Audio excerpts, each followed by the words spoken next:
Selama 1 tahun saya bersama Pak Indrajit menggenjot untuk terbentuknya bangunan Polda. Waktu itu kami hanya numpang di Polres Bulungan. Ya kasihan itu Bapak Kapolres. Kapolresnya Letkol AKBP, pejabat-pejabat Polda itu puluhan yang kombes kolonel. Jadi saya hanya 2 tahun dan alhamdulillah saya banyak lebih mengenal Kalimantan Utara ini dari berbagai aspek. Saya punya anak 3, ya istri hanya 1, Haja Rahmawati. Bukan baru 1. Nggak usah ditambah Pak. Anak saya 3, yang laki-laki lahir di Denpasar, yang perempuan lahir di Banda Aceh. Anak saya laki-laki pertama anggota Polri, sekarang tugas di Balikpapan. Yang kedua kira swasta, ikut ibunya, karena saya suruh juga masuk akpol, dia tidak mau. Kemudian namanya anak kita nggak bisa paksa. Anak-anak saya begitu semua. Yang pertama memang dia dari SMP dia sudah berniat mau masuk anggota Polri. Saya bilang kalau kamu niat masuk anggota Polri, persiapkan dirimu. Saya bilang ayah tidak akan bantu. Benar saya tidak bantu. Yang mendampingi istri saya. Tetapi 1 tahun sebelum ujian itu sudah saya persiapkan dia. Yang melatih olahraga itu orang Brimob, anggota Brimob. Karena dia SMA 5 Semarang. Ya, saya tugas di Pekanbaru. Jadi anak saya daftar di Jawa Tengah, saya tugasnya di Riau. Jadi kalau pakai pesawat ada 3 jam mungkin baru sampai. Jadi siapkan psikologi juga demikian. Saya suruh latih seminggu sekali, latihan terus sehingga pada saat melihat soal itu sudah tidak kaku, gak gugup dan bisa mengerjakan. Kalau masalah renang dia juaranya. Sejak SMP anak-anak saya ini sudah juara renang semua. Saya sering mancing di daerah Kendal, Pekalongan, pakai kapal. Kalau sudah jam 6 pagi itu anak saya bertiga ini sudah loncat ke laut semua berenang. Nah, bapaknya mancing, anaknya berenang. Jadi itu masalah keluarga saya. Kemudian ibu saya dari Manipi, Sinjai Barat. Istri saya, bapaknya, ayahnya namanya Ahmad Demampe, asli Bone. Ya saudagar dulu merantau ke Sumbawa, masih bujang. Saudagar di sana bawa kapal, ketemu sama ibunya istri saya. Jadi bapaknya Bone, ibunya Sumbawa. Jadi begini-gini juga ada darah Bonenya. Ya. Dulu saja, capek dulu. Kan omong perkenalan diri itu Pak, ya. Dan sekarang capek dulu berdiri dan kan. Nah, langsung dari sarangnya berdua, ya.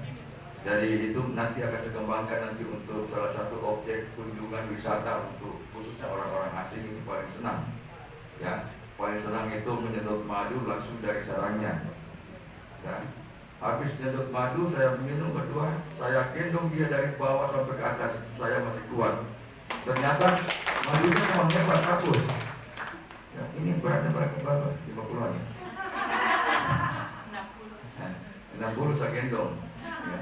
Saya gendong dari bawah tempat madu sampai ke rumah ke atas. Saya masih bagi dong Pak madunya. Ya. Nanti saja Pak Mimin saja nanti ketemu selor menyedot langsung dari sarangnya. Iya bagi dong Pak. Jadi Bapak Ibu sekalian, saya lanjut sekarang kenapa saya mau maju sebagai calon gubernur Kalimantan Utara. Ini panjang ceritanya. Awalnya itu saya hanya dilamar, ya, saya dilamar oleh 3 calon. Awalnya itu saya hanya calon wakil gubernur. Calon wakil gubernur. Ibarat seorang gadis cantik itu dilamar oleh 3 pria. Ya. Pak Irianto Lambrit pernah melamar saya. Tidak jodoh, lepas. Pak Udin yang dia juga pernah melamar saya. Tidak jodoh, lepas. Pak YSK mengajak saya juga untuk dijadikan saya wakilnya. ya, lepas karena memang kondisi kesehatan beliau yang tidak memungkinkan, ya. Tapi yang kedua ini yang awal tadi saya sebut itu memang berbagai masalah yang tidak cocok dengan saya. Kemudian saya pindah bulan Februari ke Barreskrim Polri sebagai penyidik utama tingkat 2. Di situ saya mendapat pangkat Brigadir Jenderal Polisi. Selama saya di Mabes, banyak yang menelpon saya, menghubungi saya, baik WA, SMS, telepon. Pak Jainal, Pak Jenderal, ada bilang puang, macam-macam panggilan saya di Kaltara ini. Ya, ada yang panggil puang, ada yang panggil Kanda, ada yang panggil ayah Anda, ada yang panggil Jenderal. Ya, anak-anak itu biasa memanggil saya ayah Anda, yang mahasiswa-mahasiswa. Kemudian yang umurnya lebih muda dari saya biasa panggil Kanda. Ya, berbagai macam panggilan untuk saya. Kemudian mereka meminta untuk segera kembali ke Kaltara untuk menjadi calon gubernur untuk membenahi Kalimantan Utara. Ya, membenahi Kalimantan Utara. Karena apa Bapak Ibu sekalian? Mereka menilai pemimpin yang lalu tidak berhasil membawa perubahan Kalimantan Utara. Betul sekali itu Pak, betul, nggak bohong. Begitu saya mendapat berita itu, akhirnya saya bulan Juli menurunkan tim survei ke Kalimantan Utara. Bulan Juli tim survei turun selama 2 minggu dengan lebih kurang 600 atau 400 sampel yang akan mereka ambil. Dari hasil survei itu hanya 30% sampai 31% yang menginginkan gubernur ini tetap duduk sebagai gubernur 2 periode. Tetapi 70 atau 69 sampai 70% masyarakat Kalimantan Utara ingin adanya perubahan. 70% masyarakat Kalimantan Utara ingin adanya pemimpin baru. Amin, amin, amin. Sehingga dasar ini saya maju untuk salah satu kandidat calon gubernur Kalimantan Utara.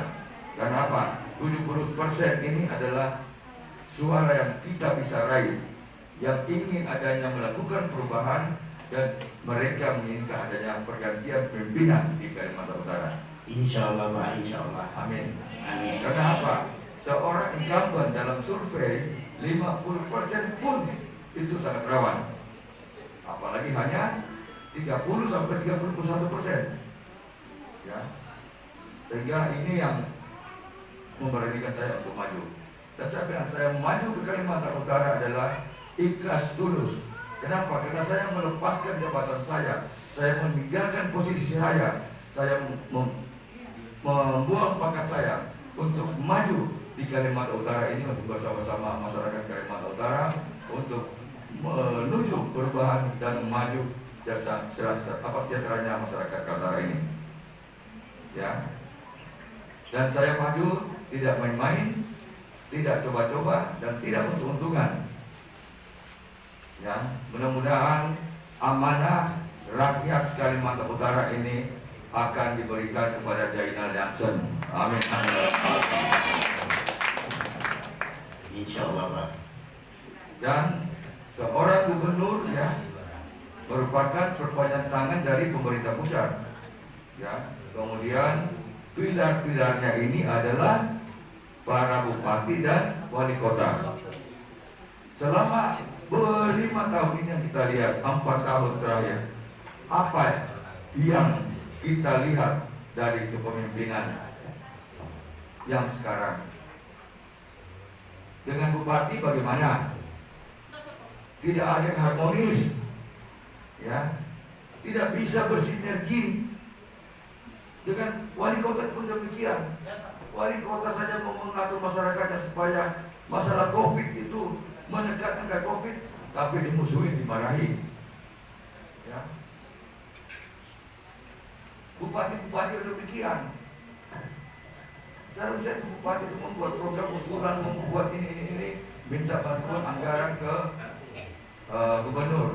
memang tidak ada kewajiban seorang gubernur untuk membantu bupati wali kota. Tetapi ingat bahwa yang mengangkat menjadi gubernur adalah rakyat yang ada di bupati-bupati ini. Ya, bukan orang provinsi. Provinsi ini tidak punya rakyat. Yang punya rakyat, yang punya masyarakat, yang punya suara adalah para bupati dan wali kota.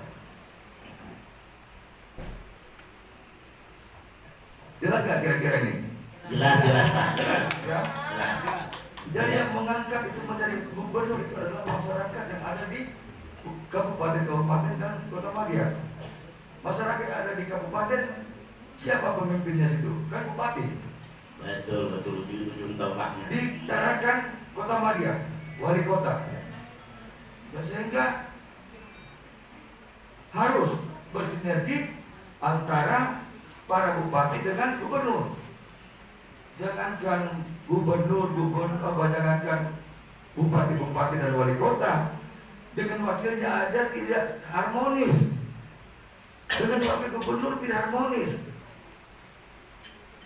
Saya waktu itu kalau posisi saya seperti Pak Budi, saya dibegitukan, saya mundur dengan hormat. Lebih terhormat saya mundur daripada bertahan dalam kegelapan. Nah ini kenapa ingin saya maju untuk membenahi Kalimantan Utara ini. Proyek-proyek yang dilaksanakan ya banyak yang tidak bermanfaat untuk masyarakat bawah. Banyak yang terbengkalai. Harusnya sektor-sektor yang berhubungan langsung yang bisa dirasakan oleh masyarakat ini yang harus kita berdayakan, harus kita prioritaskan, harus memberikan anggaran yang berlebih,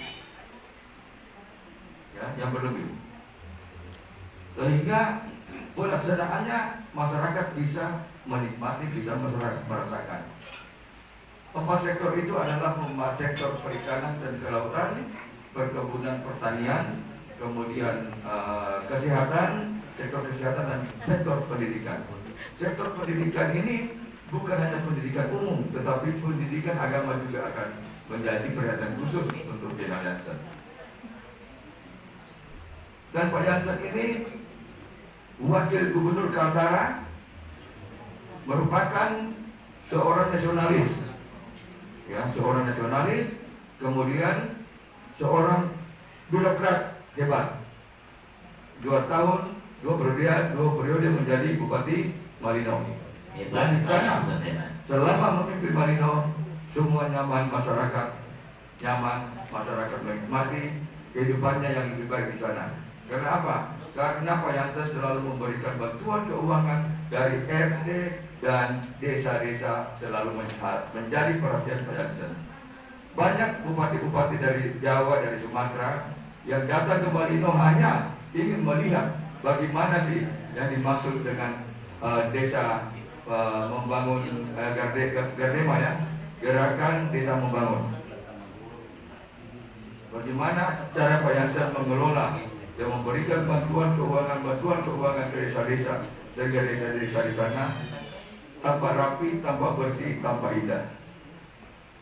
Dan di sana dikerjakan oleh masyarakatnya sendiri, tidak menggunakan kontraktor dari luar, sehingga perputaran uang di situ berputar di masyarakat situ juga.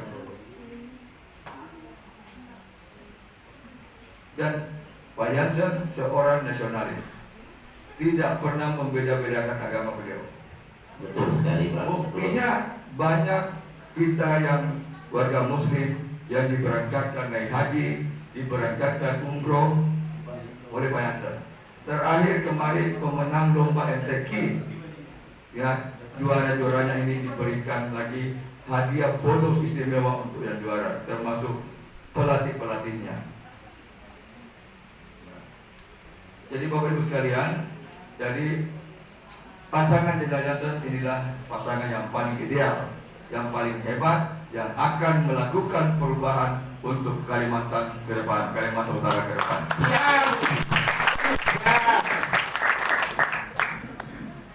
Di beberapa tempat saya mendapat informasi perbedaan yang sangat jauh, ya,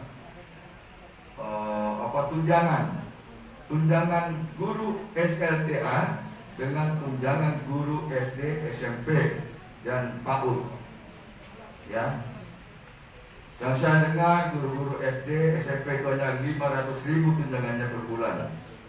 Yang SLTA itu ada yang 6 juta, 5 juta, ada 7 juta, sangat jauh sekali. Ya. Makanya nanti saya bersama Pak Yansen akan meningkatkan tunjangan guru SD, SMP dan PAUD ini melalui bupati nanti. Karena apa? Karena saya setiap tahun akan menggelontorkan anggaran bantuan keuangan kepada bupati-bupati yang ada di Kaltara ini. Hidup siap. Hidup siap. Saya siap untuk menggelontorkan bantuan keuangan sampai 200 miliar. Amin, amin, amin. 200 miliar ke kabupaten-kabupaten dan kota Madia. Ini untuk menunjang pilar-pilarnya provinsi, untuk membangkitkan gairah-gairah pembangunan di kabupaten dan kota Madia. Ya. Jadi kita harus menjaga keharmonisan antara gubernur dengan para bupati dan wali kota, bersinergi yang baik antara gubernur dengan para bupati dan wali kota. Selama ini tidak pernah kita lihat yang harmonis, gubernur dengan bupati ini, gubernur dengan bupati ini, gubernur dengan wali kota, semua bermasalah, semua dimasalahkan, ya, semua dimasalahkan. Jadi bagaimana mau melaksanakan kegiatan pembangunan para bupati dan wali kota ini kalau tidak pernah bersinergi dalam melaksanakan tugas-tugasnya? Memang bukan kewajiban seorang gubernur untuk memberikan bantuan dana keuangan, tapi seharusnya, ya, harusnya punya rasa tanggung jawab bahwa pembangunan yang dilaksanakan oleh para bupati ini untuk masyarakat, bukan untuk pribadi.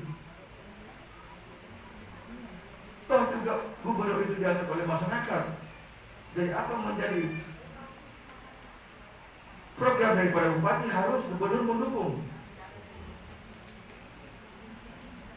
Jadi banyak hal yang akan kami lakukan di dalam memimpin Kalimantan Utara ke depan ini. Banyak akan kami lakukan perubahan-perubahan untuk majunya provinsi Kalimantan Utara ini. Amin, amin. Insya Allah kita satu hati semua yang ada di sini, kita satu pikiran yang ada di sini. Saat melangkah masuk ke kotak suara nanti di bilik suara, jangan melihat yang lain, tetap pilih yang sebelah kanan nomor 3. Insya Allah Pak. Insya Allah. Nomor berapa? Insya Allah. Nomor 3. Berapa?